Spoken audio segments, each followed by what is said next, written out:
So CEOs are asking, do we have adequate leadership capacity to harness global opportunities? Notice the word global and capacity. And capacity is, do we have the capacity to basically go after opportunities elsewhere? This is a classic problem. Chambers worries about it every day. Bauman worries about it every day. Are we still entrepreneurial and nimble?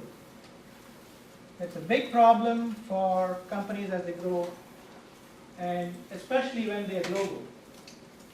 So the topic today is, how do we create global power teams where 1 + 1 is 11? CEOs are petrified about getting blindsided. Microsoft's a good example. They got blindsided on mobile.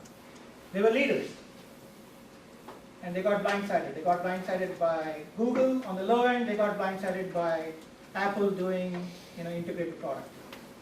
They got blindsided on the Apple Store completely. And it's pretty scary being a CEO today, especially of a large company. I mean, small company for other reasons, you're running out of money. But a large company, you have got profits, but things are happening. So the insight, interestingly, can come anywhere in the organization. If you think about it, right? Baumer's competition is a 27-year-old in Facebook. His competition is 35-year-olds in Google. He's 56 years old.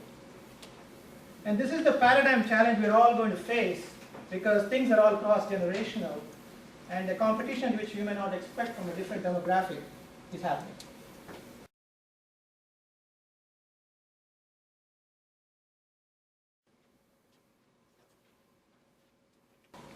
Imagine the ego in that group and what it took for a coach to do this. And I think just telling them park your ego is not going to cut it.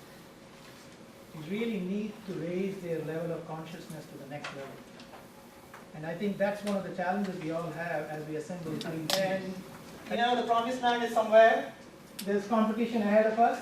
There are other ships in the water, maybe some sharks.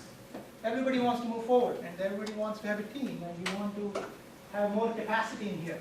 That's what everybody wishes. The reality is, you end up with this.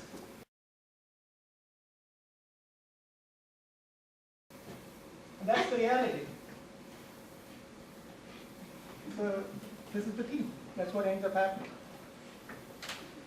This happens in every company, small or big.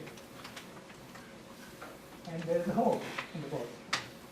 The question is, how do you harness team energies to make 1 + 1 11? And I sort of thought about this, and obviously, like everyone else, I struggled as well.